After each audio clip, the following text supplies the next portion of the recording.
Hi, welcome to third and final industry profile in the Rebuild Ukraine Public Sector Projects playlist.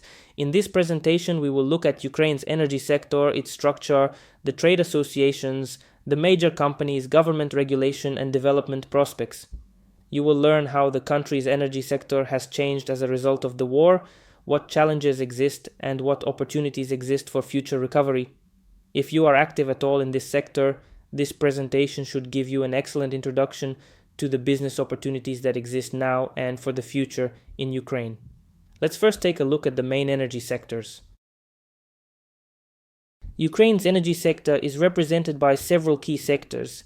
The electricity sector is based on nuclear, thermal, and hydroelectric power plants, as well as renewable energy sources such as wind and solar generation.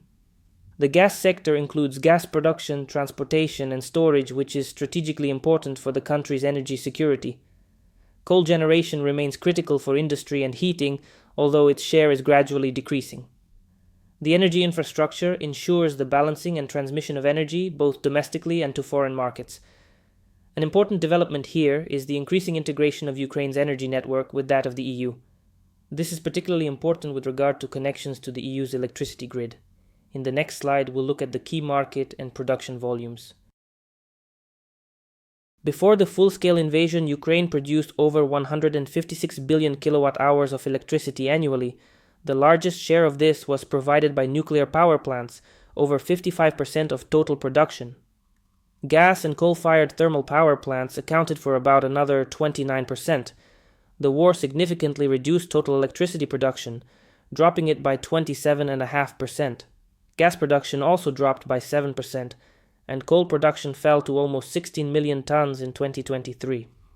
These changes have had a significant impact on the country's energy security and its ability to provide a stable electricity supply. Hence the rush to connect to the EU's electricity grid. It also explains the urgency with which it is necessary to repair damage to any part of the country's energy infrastructure, and the priority that is given to these projects. At this point, it is probably helpful to look at Ukraine's international energy trade profile. Since 2016, Ukraine has not imported gas from Russia and has been fully reliant on supplies from Europe. These oil products and coal for thermal power plants now represent the main energy imports. However, before the war, Ukraine was actively exporting electricity. In 2021, exports reached 3.5 billion kilowatt-hours.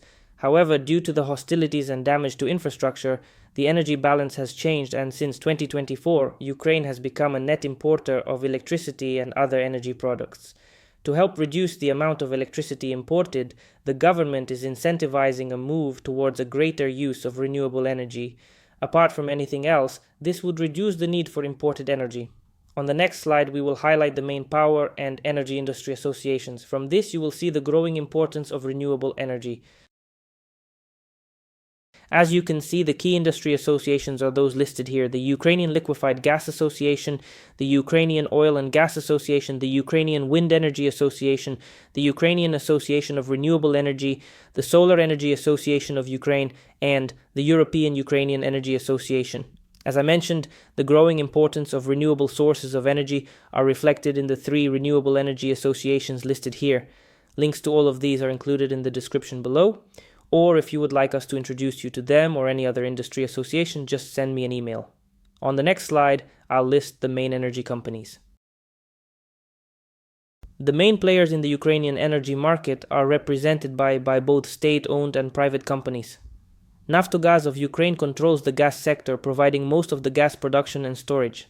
Energoatom is the operator of all nuclear power plants, producing more than half of the country's electricity. DTK, a private company, is the largest producer of electricity from fossil fuels and is actively developing renewable energy. Ukrenergo operates all of the country's large hydroelectric power plants, while Ukrenergo balances and transmits electricity through the trunk power grid. As I offered for the trade associations, if you would like introductions to any Ukrainian energy company, just let me know. Of course, like any country, various aspects of the Ukrainian power and energy sector are subject to government regulation. Also, as I indicated previously, the government is incentivizing the development of new sources of energy. On the next slide, we'll look at the main elements of Ukrainian government regulation of and support for the power and energy industry. Ukraine's energy sector, electricity and gas, is regulated by the state through the National Energy and Utilities Regulatory Commission. This body sets tariffs and licenses companies. Following its unbundling in 2020, the gas transmission system operator GTS was separated from Naftogaz. The government supports the development of renewable energy. This is usually through a blend of grants, soft loans and tax breaks. Also, as I mentioned earlier, the government is actively integrating the Ukrainian market into the European energy space. In particular, after joining the ENTSO e-grid, Ukraine was able to export electricity to the EU, although it does remain, for the time being, a net importer. This leads me to make some comments about the opportunities for foreign companies and investments in the Ukrainian power and energy sector. I'll address a few words about international partners and investments on the next slide. As a pragmatic starting point, rebuilding Ukraine's energy sector is impossible without the support of international partners. The European Union and the United States of America are financing the modernization of power grids and supplying critical equipment. The American company Westinghouse is building new nuclear units for Ukrainian nuclear power plants. The European Bank for Reconstruction and Development and the World Bank are providing billions of dollars in loans to upgrade infrastructure. As has already Benny mentioned, Ukraine is also actively working towards full integration into the European energy market, which opens up new opportunities for development and exports. Repair of power and energy-related infrastructure ranks highly on the priority list of projects supported by the Rebuild Ukraine program. Just subscribe to the Rebuild Ukraine portal, and you will see how many are added on a frequent basis. The portal provides an email alert service advising you of new project. The link to the portal is included in the description below, or see the two videos, Introduction to the Rebuild Ukraine portal and Guide to the Rebuild Ukraine portal for further details. There are clearly prospects and challenges in Ukraine's power and energy industry. Let's have a look at these on the next slide. The challenges are clear. The Russians are targeting Ukraine's energy infrastructure to cause economic chaos and social difficulties. There is a severe shortage of labor to carry out repairs. However, Ukraine is managing to resist. Also, as new elements of infrastructure are added, these are cited to be less vulnerable to Russian attack. On the other hand, Ukraine's energy sector has significant prospects. There is the priority task of restoring and modernizing the power grids. The policy of Build Back Better is definitely being applied and implemented. Ukraine plans to increase the share of renewable energy sources to 50% by 2035. The introduction of smart grid technologies will make the power system more efficient and sustainable. The development of hydrogen energy and the creation of international energy corridors will help transform Ukraine from being a net importer of energy into a key energy supplier for Europe. The main challenges remain military risks, limited funding, and the need to attract new investments. However, thanks to international support and domestic reforms, Ukraine is well positioned to become an important energy hub in the future. Well, that's the third of the three industry sectors we wanted to cover in this playlist. Obviously, we have more information for you. The next video will cover logistics, importing into and exporting out of Ukraine. This also has its difficulties, but you will see it also has its opportunities and solutions. Thank you for watching the video Ukrainian power and energy industry.